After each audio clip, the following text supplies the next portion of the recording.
I'm going to explain the blind pass in the Charleston. Now, to refresh your memory, the Charleston is to the right, across, and to the left.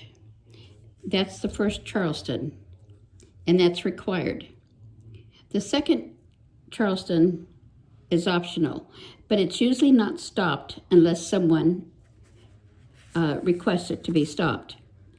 Now, I'm going to explain the blind pass. Why would you do a blind pass? Well, remember, when you're doing the Charleston, you cannot pass jokers. Not that you would want to, but sometimes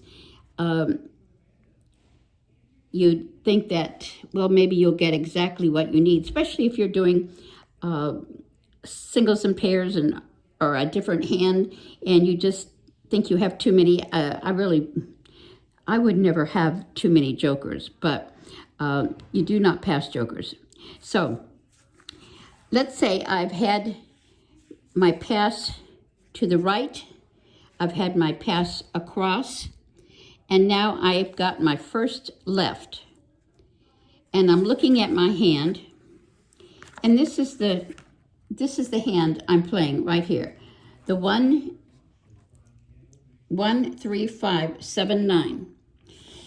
And I'm looking at my rack, and I've got almost everything I need. I don't have 3 to pass. I have 1 to pass, and I don't want to give up any of my tiles that I need for a mahjong. So at this point, I would say I am going to do a blind pass. I will get rid of this one, which I do not need for the 1, 3, 5, 7, 9 hand. And I will take 2 other tiles that are waiting for me to pick up my first left. So I will take 2 from here and mine, and I will pass them on to the left.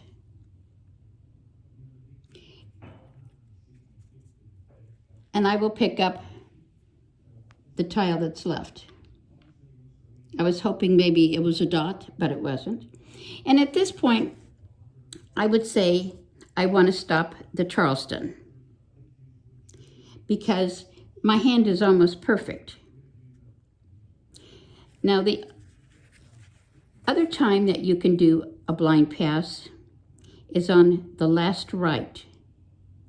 So that would be, you would have your first right, your across, your first left. And then when you're doing your second Charleston, it's your second left, across, and last right. Now this last right, you could do a blind pass then too. The only 2 times you can do a blind pass.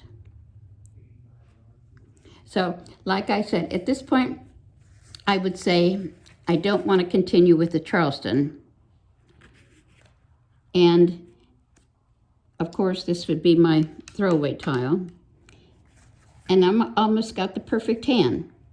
So, this is why you would do a blind pass. Now, a lot of times it's not going to look like this, but maybe you're working on 2 different hands and you don't want to give up any more tiles.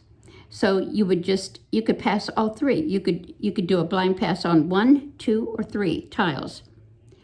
And then stop the Charleston if you needed. Well, I hope that's explained the blind pass. Stay tuned for my other videos. Thank you.